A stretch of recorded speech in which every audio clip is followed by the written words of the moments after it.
Afernee Simons. Is he good? Is he great? Is he a must own? Everybody's talking about him. Let's break down his player value in fantasy basketball. Hi, my name's Josh. Welcome to the Fantasy Trash Talk channel where we try to give you some fantasy advice that's real smart, and kind of in your face. Okay, hype train alert. Lots of hype around this guy. You don't know who he is? Great. He's the Portland Trailblazers backup point guard. And if you've been in fantasy basketball this season, you know that everything in Portland is a tire fire. Dame Lillard, Dame Dollar, you might have heard of him, very hurt. Got in trouble for my video saying trade Dame like 6-7 weeks ago. Oh, wow. I guess you really wish that you'd subbed and liked this video and that you were subscribed so that you could have traded Dame and got away from the absolute tire fire that is his life right now. The guy's hurt. He's upset.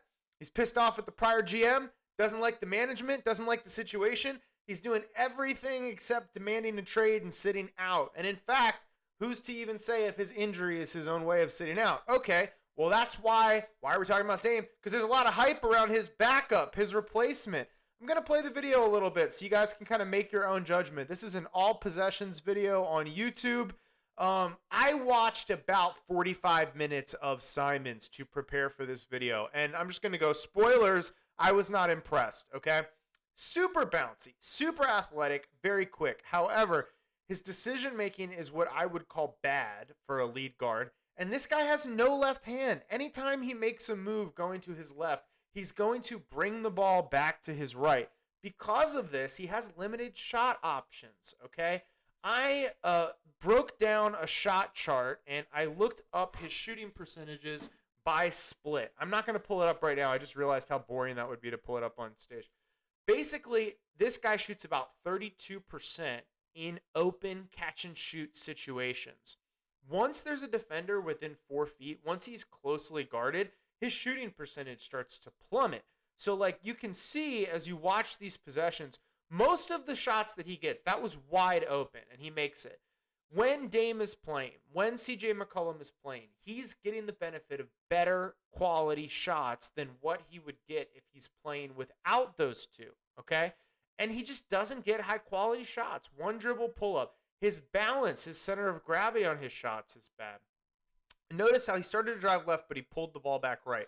I watched 40 minutes of this dude. I think I saw him finish with his left hand once. He constantly wants to pull it back to his right. If I saw that with my bad eye, shout out to Keterakonis and bad genetics, you guarantee NBA scouts have seen that.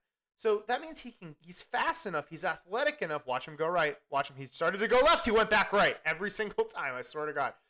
He's fast enough and bouncy enough that he can get a shot off, but he's not skilled enough or clever enough to get a good shot. So we're looking at all these people, adding him and talking about he's the next coming. I put in a little joke, CJ McCoughing in discomfort because he's got a collapsed lung, which I Googled it. I'm not a doctor. Sounds fucking terrible. I don't know. You're out 2 weeks. You're out a month. I had a collapsed lung?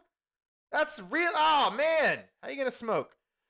Okay, are the Blazers going to blow it up? That's another concern that I would have before saying this guy's a must-add. I guess you could. They're in 11th place right now. Their ownership likes to compete. Chauncey Billups is in the hot seat. It's his first year coaching. I don't get a whole bunch of blow it up vibes. I think no matter what, they're going to try to compete. Okay, the trends. Let's talk about the trends.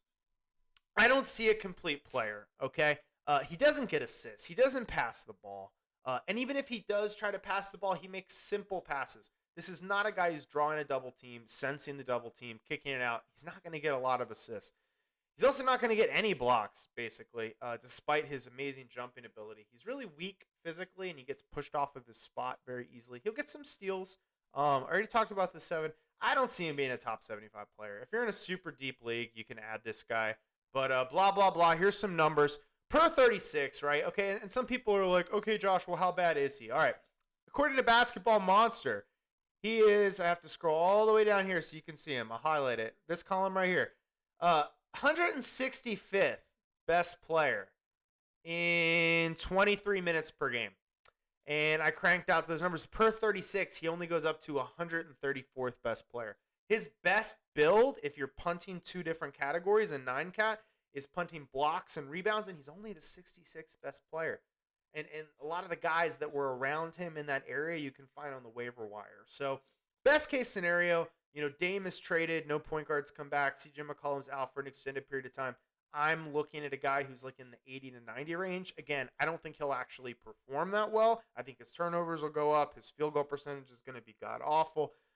Best case scenario, 80 to 90 range player. Most likely, I think he's in the 110 to 130, which puts him closer to a stream in most leagues than a must-own guy. Okay, that's my take on Afernee Simons. Who are your gems? Who do you want me to talk about? Comment the players in the video. Don't forget to like and subscribe. I'm going to do 3 player evaluation videos this weekend, and then either tonight or tomorrow morning, I will be dropping my Week 9 preview video. So you guys have a great day, and Fantasy Trash Talk is out.